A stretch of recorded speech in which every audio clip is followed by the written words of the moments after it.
क्या हुआ धनिया, क्यों रो रही है? क्या बताऊं बहुरिया, रोज रोज के मारपीट से तंग आ चुकी हूँ। मेरा मर्द हमको रोज पीटता है, सारे पैसे छीन कर दारू और जुए में उड़ा देता है। अगर मैं कुछ बोलूं तो मेरी पिटाई करता है। 2 छोटे बच्चों का पेट भरना मुश्किल हो गया है। क्या करूं, कुछ समझ नहीं आ रहा। काश वो भी महेश बाबू की तरह औरतों की इज्जत करने वाला होता। बड़े घरों में औरतों को कितने प्यार और सम्मान से रखते हैं, और हम गरीब घरों में तो औरतों को हर बात पे मारते पीटते हैं। आप कितनी खुशनसीब हैं जो ऐसे देवता समान पति आपको मिले हैं। भगवान आपकी जोड़ी बनाए रखे। धनिया, ये ले खाना, दोनों बच्चों के लिए और खुद भी खा लेना। पैसे तू घर लेकर जा ही मत। अगर तुझे मुझ पर विश्वास हो तो मेरे पास ही जमा कर, और जब जरूरत हो तो मांग लिया करना। नीलिमा ने कहा। कैसी बात कर रही हो बहुरिया, आप पर अविश्वास? राम राम राम, आप तो देवी हैं। आज से आपके ही पास पैसे जमा करूंगी। अरे धनिया सुन, नीलिमा बहू की मालिश करके जाना, उसे पूरे शरीर में दर्द हो रखा है। जी अम्मा, धनिया ने कहा।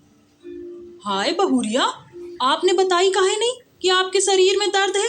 अभी ऐसी मालिश करूंगी कि सारा दर्द छूमंतर हो जाएगा। अरे नहीं नहीं धनिया, रहने दे, अब दर्द ठीक है। अरे बहुरिया, मैं बहुत अच्छी मालिश करती हूँ। एक बार मालिश करवा कर तो देखो, फिर मुझे ही बार बार बुलाओगी। धनिया की जिद के कारण नीलिमा ने अपने हाथों पर से पल्लू हटाया तो बड़े घर के मान सम्मान की परतें दर परतें खुलने लगी, और शरीर पर पड़े चोट के निशान देख धनिया स्तब्ध रह गई।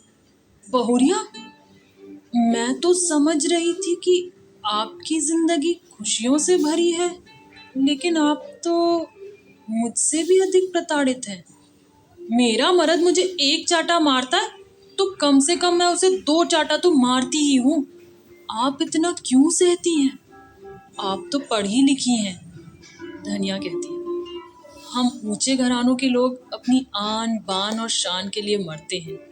मैंने एक बार अपनी माँ से कहने की कोशिश की थी, लेकिन इज्जत का वास्ता देकर उसने मेरा मुंह बंद कर दिया।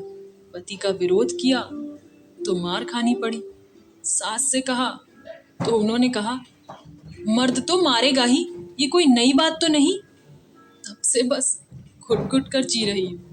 अपने दिल की बात किसी से कह नहीं सकती। मेरी स्थिति तुझसे भी बदतर है, सिसकी भरते हुए बहुरिया ने कहा।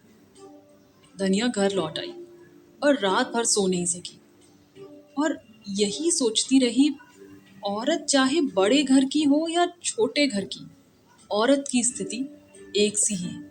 जो खुशनसीब होती है वो उस पिंजरे को तोड़कर उड़ जाती है, तो कोई फड़फड़ाने की कोशिश में खुद को जख्मी कर लहूलुहान हो जाती है।